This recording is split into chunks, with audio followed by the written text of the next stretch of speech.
Vous nous rejoignez tout de suite, c'est l'heure de vous informer. Bienvenue à tous.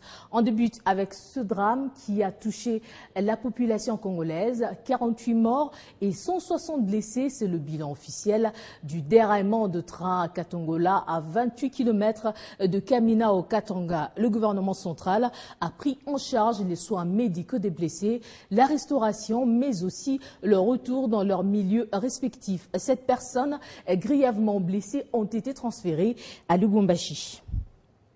Autre titre d'actualité, les partis politiques de l'opposition réunis au sein de la coalition dénommée Sauvons la RDC et initiatrice de la pétition demandant la destitution du président de la CENI, l'abbé Apollinaire Malumalou, ont déposé ce jeudi les 54 000 signatures récoltées au bureau de l'Assemblée nationale. Ils ont été reçus par le président de la Chambre basse du Parlement, Oba Minakou, dans la salle de conférence du Palais du Peuple. Ses opposants ont déclaré que cette démarche est conforme à la Constitution.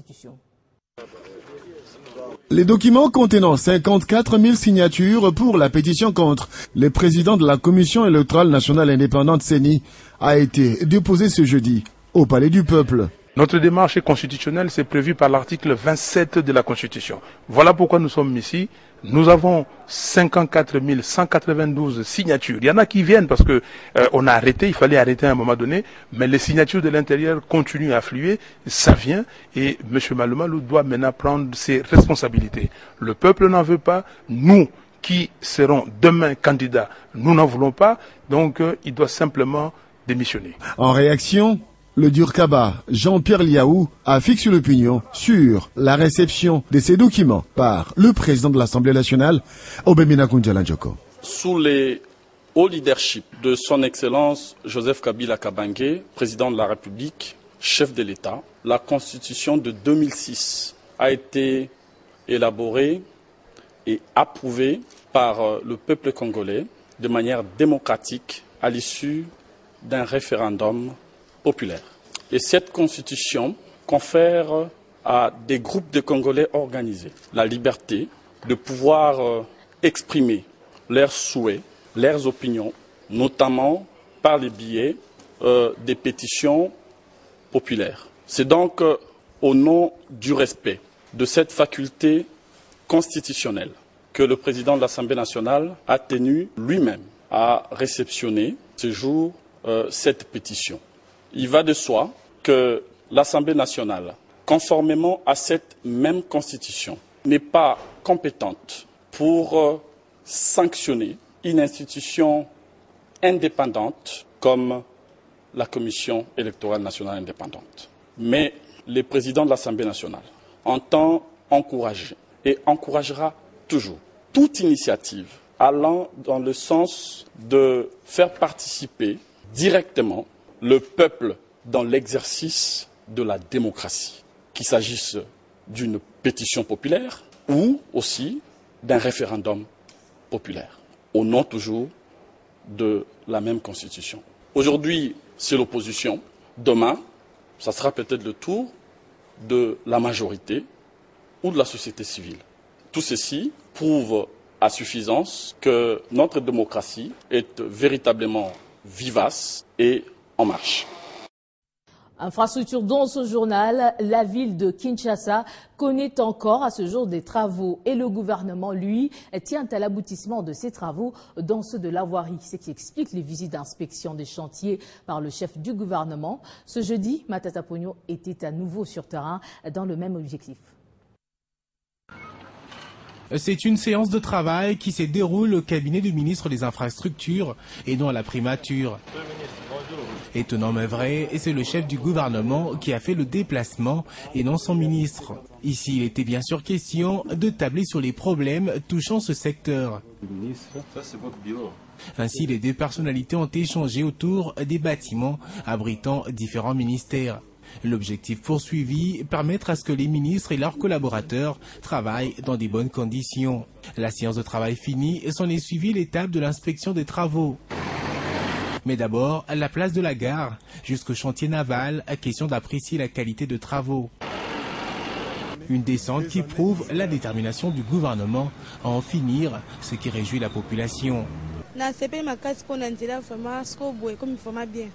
Ma réaction est positive parce qu'ici, il y avait beaucoup d'embouteillages. Maintenant qu'on a réhabilité la route, nous sommes vraiment satisfaits. L'itinérance bien planifiée, le cortège va descendre à Banounou, où le gouvernement, grâce à l'expertise de l'Agence congolaise de grands travaux, respectant les standards dans le domaine, rassure son DG Médari Longa, poursuit les travaux de modernisation.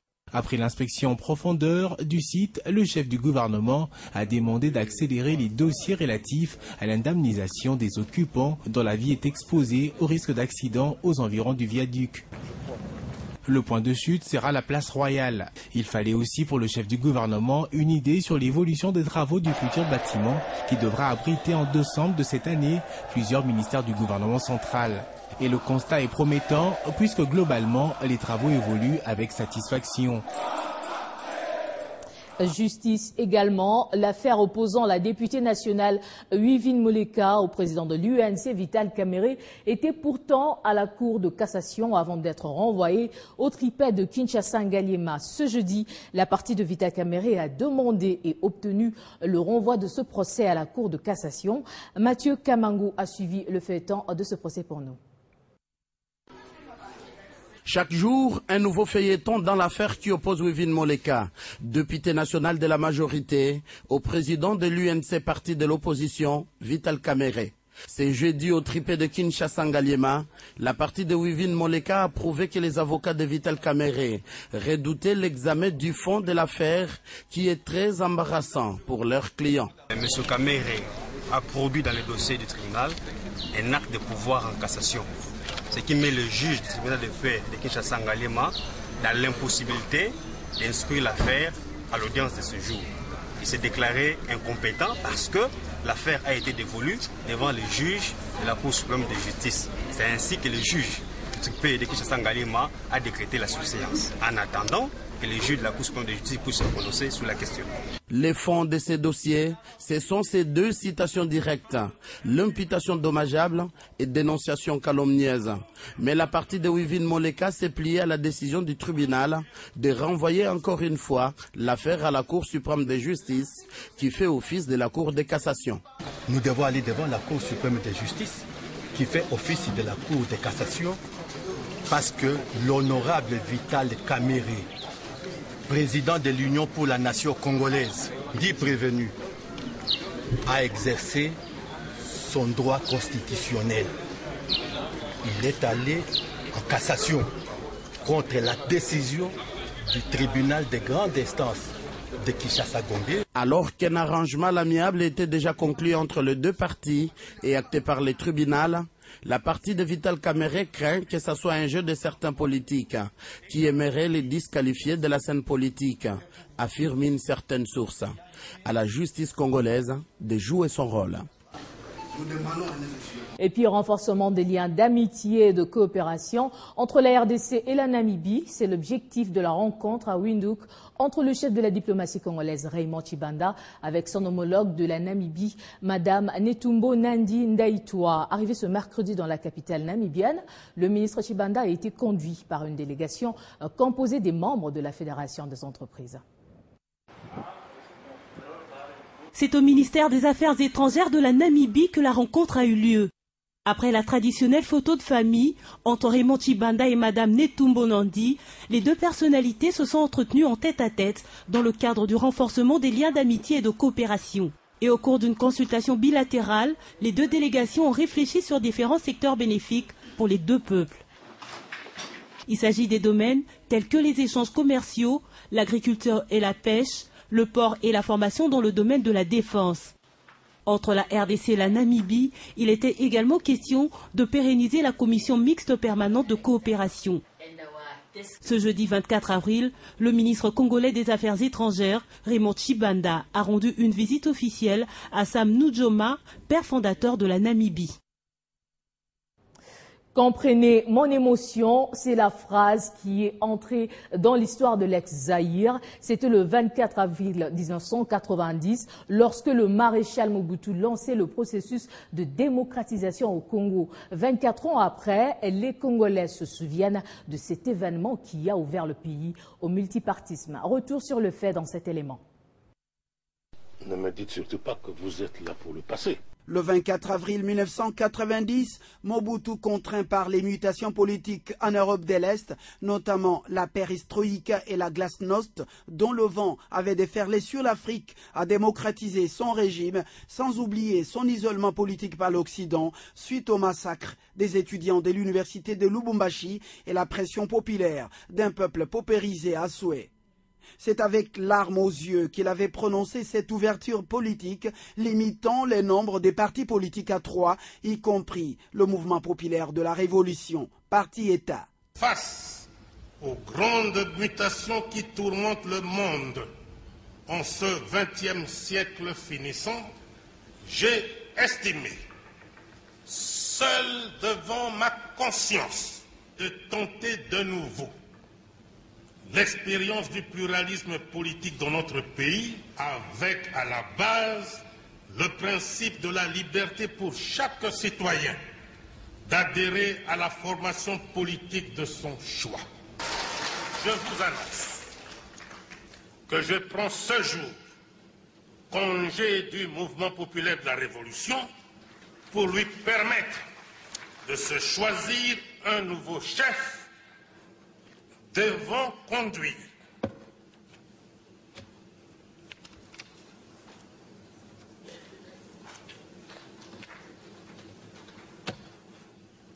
Comprenez mon émotion. Mais cette date avait ouvert la plus longue transition politico-démocratique jamais connue en Afrique et même dans le monde. Une période caractérisée par des balbutiements des libertés publiques, les violations massives des droits de l'homme, les exactions de diverses natures, la paupérisation accrue de la population, pour ne pas parler de la misère et les désordres organisés. Pour les communs des mortels, le président Mobutu avait offert au peuple congolais une démocratie biaisée et sur mesure. Après moult tractations dans la mouvance politique présidentielle, celle-ci convainc le maréchal président à admettre le multipartisme intégral. Et la classe politique appuyée par le peuple poussera les léopards du Zaïre à lâcher du lest en acceptant l'organisation d'une conférence nationale souveraine en lieu et place de celle constitutionnelle à laquelle Mobutu tenait tant. La suite était connue, la révolte et les pillages qui avaient endeuillé de nombreuses familles et mis le tissu économique déjà au rouge en délabrement. Et les conséquences ont été néfastes, le chômage, ceux qui travaillaient étaient sous-payés ou connaissaient plusieurs mois d'arriérés de salaire. Beaucoup avaient contribué activement à la criminalisation de l'économie du pays et le coup pèse encore lourd jusqu'à ce jour en République démocratique du Congo. En santé, à l'Équateur, les femmes sont opérées gratuitement de fistules urogénitales. Ces opérations rentrent dans le cadre de la campagne lancée en 2011 par l'hôpital général de référence des Panzi avec l'appui de l'organisme American Foundation. Cette campagne de réparation prend en compte les volets traitement, appui nutritionnel des malades, sensibilisation de la communauté et formation du personnel soignant. Gemena, Tandala, Libenge, Boamanda et Boudjala sont les 5 sites où sont regroupés plus de 300 malades souffrant des fistules urogénitales, cette affection qui occasionne une communication directe entre les voies urinaires et génitales de la femme et qui rend cette dernière incapable de contenir ses urines. Ces interventions gratuites sont donc une aubaine pour les familles démunies, pensent ces médecins. Cette action, c'est une action vraiment salvatrice à féliciter aussi, à encourager, à remercier aussi, par le fait que vous voyez ces femmes-là, la majorité sont des femmes qui sont démunies, qui n'ont pas de moyens, de possibilités. Ce qui fait que ce sont des femmes qui sont restées enfermées en elles-mêmes à la recherche des solutions. Côté malade, leur famille ou encore l'équipe de l'hôpital, que des remerciements. Ma sœur a souffert pendant 5 ans.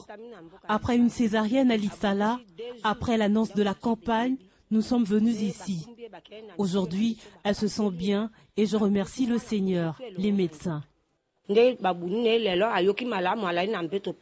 fistules peuvent cependant être évitées si les mesures de prévention sont respectées, estiment ces experts, et c'est là à 3 niveaux. L'autorité, nous pouvons leur demander de faire à ce que les femmes puissent accéder facilement aux structures sanitaires.